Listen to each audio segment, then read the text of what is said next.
Yang saya hormati Kepala Sekolah SMA Marsudini Cabang Kota Bekasi, Bapak Hubertus Nugros Sujatmiko SPD MPD, Bapak Ibu Wakil Kepala Sekolah, para guru dan karyawan, serta siswa-siswi yang saya banggakan. Selamat pagi.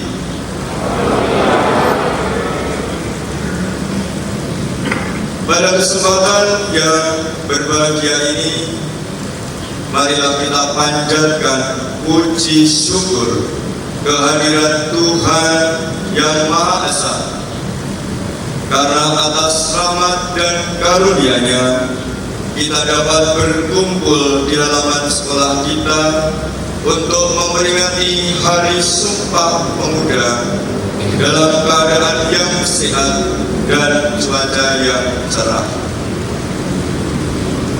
Sebelum saya menyampaikan amanat upacara hari ini dalam rangka memperingati Hari Sumpah Pemuda yang ke-96, saya ingin mengucapkan terima kasih kepada seluruh petugas upacara dan semua saja yang sudah terlibat dengan baik, sehingga kita bisa melaksanakan upacara pada pagi hari ini. Tepuk tangan untuk kita semua.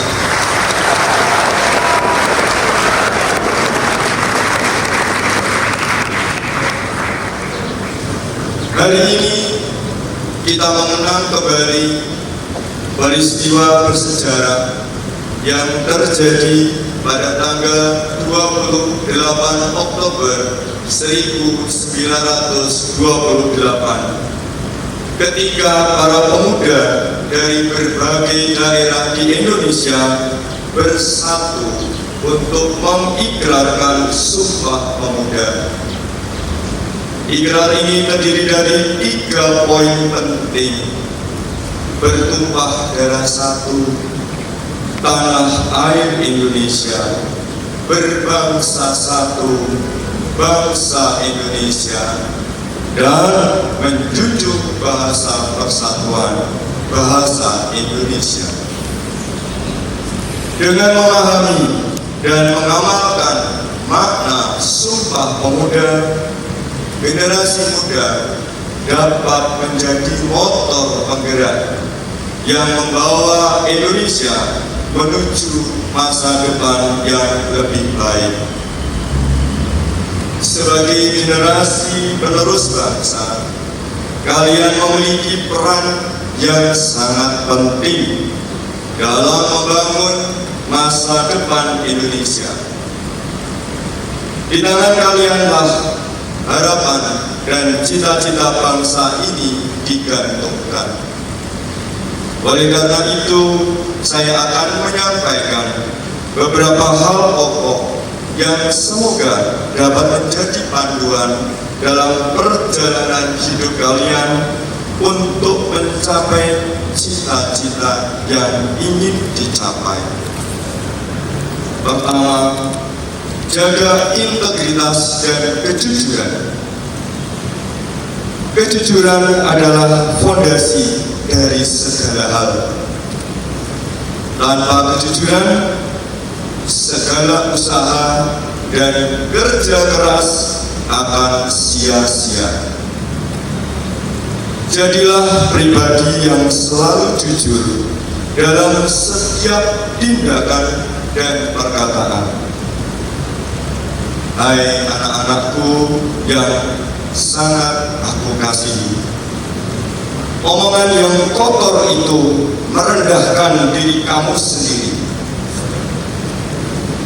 Orang akan dinilai tidak berpendidikan kalau suka ngomong sembarangan.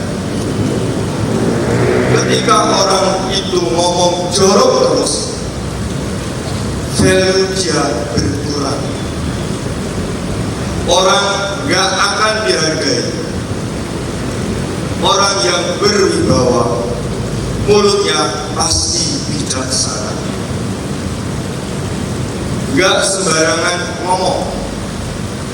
Jadilah teladan dalam perkataan. Karena seorang muda yang hidupnya bisa jadi teladan, pasti dihargai orang. Jadilah teladan dalam kesucian. Penguasaan diri gak cuma soal perkataan anak-anakku. Penguasaan diri bicara soal mengendalikan hawa nafsu dan keinginan daging. Penguasaan diri itu sangat amatlah penting. Kedua, kita harus menjaga dan merawat sarana prasarana sekolah dengan baik. Ini adalah bentuk cinta kita terhadap tanah air, sebagaimana yang diamanatkan dalam Sumpah Pemuda. Dengan merawat fasilitas sekolah, kita menunjukkan rasa tanggung jawab dan kepedulian terhadap lingkungan. Jadikan sekolah ini rumah kedua kalian yang nyaman. Saya ulangi, jadikan sekolah ini rumah kedua kalian yang nyaman. Mulai dari hari ini, saya berharap tidak lagi mendengar pintu WC yang lepas, pintu yang bonyok-bonyok karena ditinju atau ditendang, tempat sabun yang kau masuki kamper dan kau masuki juga minyak lobi, plafon yang kalian semprot-semprot dengan air sabun, wastafel dan kaca yang penuh dengan cipratan air. Anak-anakku, sekolah kita ini telah menyediakan secara bertahap fasilitas yang baik dengan tenaga, pikiran, dan biaya yang tidak sedikit. Marilah kita bersama-sama saling menjaga, merawat, dan merasa diri kita bahwa ini adalah milik kita bersama. Ketiga, berusaha dan berdoa. Usaha tanpa doa adalah sebuah kesombongan, dan doa tanpa usaha adalah kemalasan. Kombinasikan keduanya pada setiap langkah yang kalian ambil. Percayalah, Tuhan akan selalu menyertai mereka yang berusaha dan berdoa dengan sungguh-sungguh. Keempat, hormatilah orang tuamu dan gurumu. Orang tua dan guru adalah pilar utama dalam hidup kalian anak-anakku. Hormati dan hargai mereka, karena dari mereka lah kalian mendapatkan ilmu dan bimbingan yang berharga. Kelima, cintailah tanah air. Tanamkanlah rasa cinta dan bangga terhadap Indonesia. Jadilah generasi yang peduli dan berkontribusi positif bagi kemajuan bangsa. Ingatlah bahwa setiap tindakan yang kecil yang kalian lakukan dapat memberikan dampak besar bagi negara kita. Keenam, terus belajar dan berkembang. Dunia terus berubah dan berkembang. Jangan pernah berhenti belajar dan mengembangkan diri. Jadilah pribadi yang adaptif dan selalu siap menghadapi tantangan zaman. Ketujuh, bersikap toleran dan menghargai perbedaan. Indonesia adalah negara yang kaya akan keberagaman. Hargailah setiap perbedaan dan jadilah pribadi yang toleran. Dengan sikap ini, kalian akan mampu menciptakan lingkungan harmonis dan damai. Terakhir yang ingin saya sampaikan adalah lakukan 6 teknik Jepang ini biar kalian gak malas. Apa itu, Pak? Pertama, Ikigai. Temukan tujuan hidupmu, sesuatu yang bikin kamu semangat bangun pagi, karena tujuan kamu akan menjadi penyemangat kamu. Kedua, Kaizen. Fokuslah pada perbaikan kecil setiap hari daripada kamu ingin kerjain semua di waktu yang sama. 3. Teknik Pomodoro. Bekerja selama 25 menit tanpa gangguan, lalu istirahat 5 menit, lalu ulangi lagi. Cara yang bagus agar kerjaan kalian selesai banyak dalam waktu yang lebih singkat.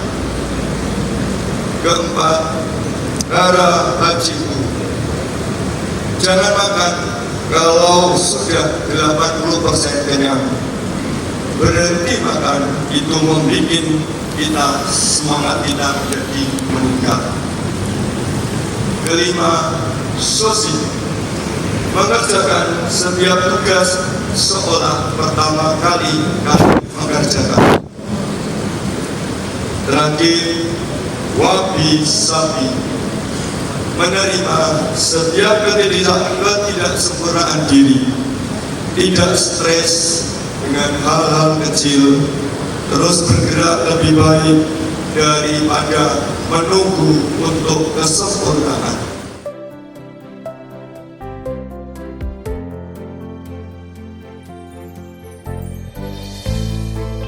Saya sudah menerima tanda tangan kalian pada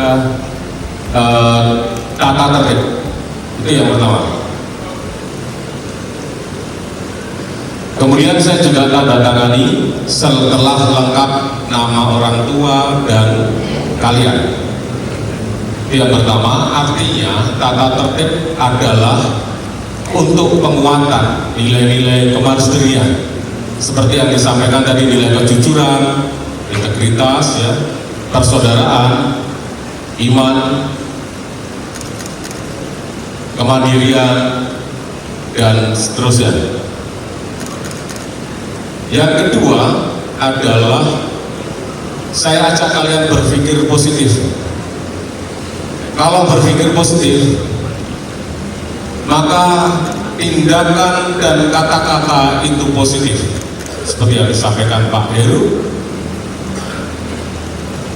Saya juga berharap bahwa kalian bergabung dalam komunitas yang positif, komunitas yang mengembangkan dari sisi akademis dan non akademis. Saya melihat banyak anak-anak yang bergabung seperti misalkan di dalam ekstrakurikuler, baik akademis maupun non akademis. Ada juara debat, ada juara storytelling atau bahasa Inggris, kemudian dari non akademis seperti e-sport, band, ya, futsal, basket, ada tari tradisional dan seterusnya. Pada kesempatan ini saya juga akan menyampaikan bahwa sekolah juga memiliki prestasi seperti yang kalian raih di kejuaraan-kejuaraan itu. Penghargaan yang diberikan oleh Kota Bekasi tanggal 24 September 2024 berlaku sampai dengan 4 tahun, sampai 24 September 2028. Yaitu bahwa kita mendapat penghargaan sebagai sekolah adiwiyata. Nah,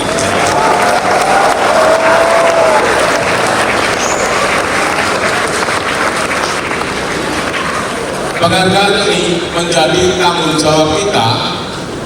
Menjadi sekolah adiwiyata adalah peduli lingkungan. Seperti yang disampaikan tadi bahwa lingkungan saya hanya perlu kalian bersih dan rapi,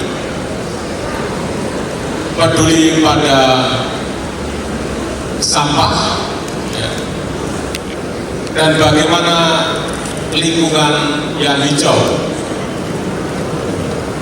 Itu yang jadi program yang kita harapkan kita bisa laksanakan 4 tahun. Dan tidak hanya berhenti pada Kota Bekasi, kita akan berusaha untuk ke tingkat provinsi dan tingkat nasional. Semoga kita bisa menjalani semua. Tuhan berkati itu seperti itu.